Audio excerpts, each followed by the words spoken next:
Shalom, and welcome to Parsha Highlights and Insights. This is Rabbi Fischer.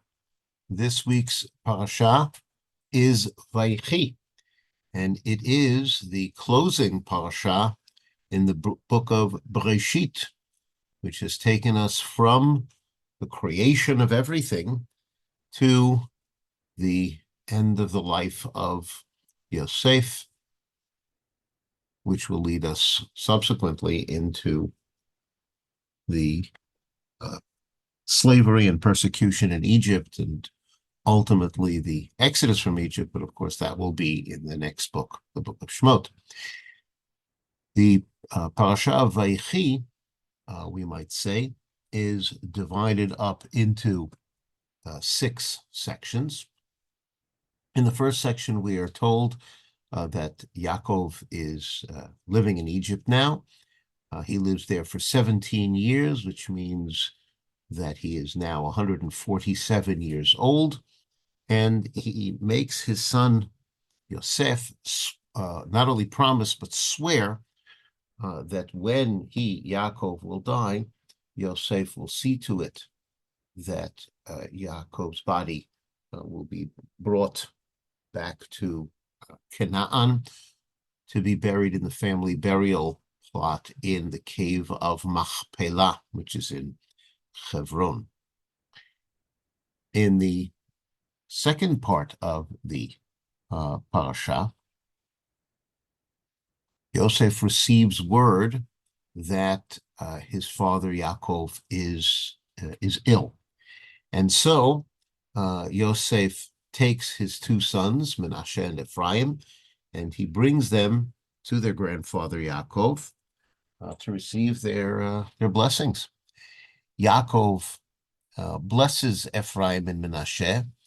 He first recounts how Hashem had blessed him back in Canaan, saying that he would become a great nation, and Yaakov now sees the next generations, including Ephraim and Menashe, and he says that Ephraim and Menashe will be like Reuven and Shimon, in that they will be tribes in their own right. So there will not be one tribe of Yosef, but actually 2. In a sense, Yosef is receiving the double portion. He mentions the fact that Rachel, that's Yosef's mother and Yaakov's beloved wife, died on the road to Beit Lechem, and in essence, he's apologizing to Yosef for having buried Rachel there on the road to Beit Lechem rather than in the cave of Machpelah, which is what he has asked Yosef himself to do. And then Yaakov sees his 2 grandsons, Ephraim and Menashe, and he crosses his hands, placing his right hand on Ephraim and his left on Menashe, and placing Ephraim, who's the younger of the 2, before Menashe. And he essentially says that Ephraim will be greater than Menashe. But in this way, Yaakov is giving Yosef a double portion. And then, in the third part of the parasha, Yaakov blesses all of his children. And it's a blessing which is clearly inspired by Ruach HaKodesh, divine inspiration. And so he calls all of his children together, come together, and I will tell you how things will be in the end of days. It's entirely possible that he intended to reveal about the Mashiach, but he is not able to actually do that. But after this introduction, he gives a blessing to each of the sons. The blessing also includes words of correction, pointing out where they need to improve themselves. And he also talks a bit about where some of these tribes are eventually going to settle. The order of the blessings: he starts with Reuven, who is his firstborn, then Shimon and Levi together, who are very powerful but need to be kept separate in order not to repeat what they did in Shechem. So this is Yaakov's last word on that episode. After Shimon and Levi, Yehuda. He talks about Yehuda being a leader, being essentially a king, and the line of kings, starting with David, will come from Yehuda. And then Zevulun and Yisachar, so those are the children of Leah. Then he moves on to the blessing for Dan and Gad, who are respectively the oldest, and then Asher and Naphtali were the second oldest of their respective mothers, Bilhah and Zilpah. And then finally, the blessings for Rachel's children, Yosef's blessing, which is very detailed, and Binyamin's blessing. And it seems that although Yosef has a great deal of leadership abilities, the leadership of the nation will actually fall to Yehuda. And then Yaakov concludes and once again commands that he be buried in the cave of Machpelah. The next part of the parasha, the fourth part, is about the actual death and then the funeral of Yaakov. Yaakov gathers his legs into the bed, so he's entirely on the bed, and he dies. And of course, Yosef is overcome with grief, and then the brothers have to prepare for Yaakov's funeral. First, Yaakov's body is prepared for the trip, a period of 40 days. There is national mourning for Yaakov, which lasts 70 days, and Yosef says to Paro that my father made me swear to bury him in Canaan, and Paro tells him to fulfill his father's wish and to go and bury the father. And so Yosef, with a royal entourage, and Yaakov's family go up to Canaan, carrying Yaakov's body. The children, however, and the livestock are left back in Egypt. When they come to the area close by, there's a period of 7 days mourning, a place called Goren Ha'atad, but because the funeral procession seems to have come from Egypt, so it's renamed Avel Mitzrayim, Egypt. And then Yaakov's sons are the ones who carry his body for burial in the cave of Machpelah.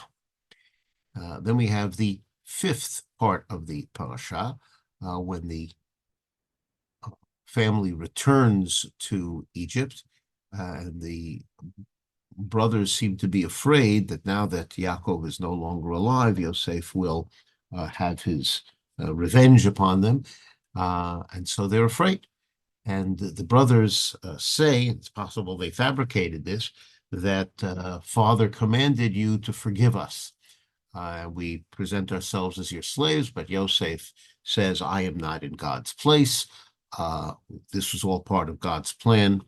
And it's questionable whether Yaakov actually ever knew or found out that the brothers had sold Yosef. The last part of the parasha deals with the last days of Yosef. Yosef supports his family. Yosef lives to the age of 110. He lives to see great-great-grandchildren. And then he makes his final request. He says, Hashem will remember you. And when he does and brings you out of this land, swear that you will carry my body to be buried in Canaan. So it's similar to Yaakov, but it's dissimilar in that it will take a very long time before this promise can be fulfilled. It only will be after Hashem will take the nation out of Egypt. And so Yosef dies. His body is preserved and placed into a coffin in Egypt, and it will remain there until the time that Moshe will take it out with Bnei Israel when they are taken out of Egypt. Let's go back to the funeral procession of Yaakov. When it says that the sons of Yaakov did as Yaakov had commanded them, his sons carried him to the land of Canaan, and they buried him in the cave of Machpelah. And we're reminded that the cave of Machpelah was originally purchased by Avraham, which is where Sarah and Abraham were buried, as well as Yitzchak and Rivka, and now Leah and also Yaakov. What does it mean, asks Rashi, that they carried him as he had commanded them? What exactly had he commanded? So Rashi says that Yaakov's command was that only his sons would carry him, not his grandsons. The reason for that is, at least one opinion that Rashi quotes is that some of his sons had married Canaanite women,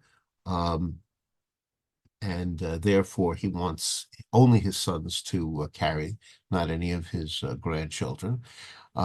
Another part of his command to them was the way they were arranged around his body, 3 on each side. And this is exactly the same organization that the 12 tribes had in surrounding the Mishkan in the desert. The exact same position as we find in the book of Bamidbar, exactly where they were supposed to be. And similarly, Levi, which would eventually be carrying the Holy Ark, so Levi will not carry, and Yosef will not carry, because Yosef is, at least at the time, king, but Menashe and Ephraim will take their places, so there'll still be 12. And that's so when the Torah later says that the 12 tribes were encamped with the Mishkan at the center, they were encamped according to the signs, and that refers to the indications of the positions as given by their ancestor Yaakov. So there is a direct connection between the way Yaakov is carried and the way the tribes of Israel surround the Mishkan in the wilderness. And this brings us to the end of the book of Bereshit, which is covered, as I said, history from the very, very beginning, from creation all the way up to the death of Yosef, and prepares us for the next book of the Torah, the book of Shemot, which will deal with the Exodus. I thank you all very much for joining me in this exploration of Parashat Vayechi and the conclusion of the book of Bereshit. This has been Rabbi Avraham Fischer for Parsha Highlights and Insights, saying Shalom.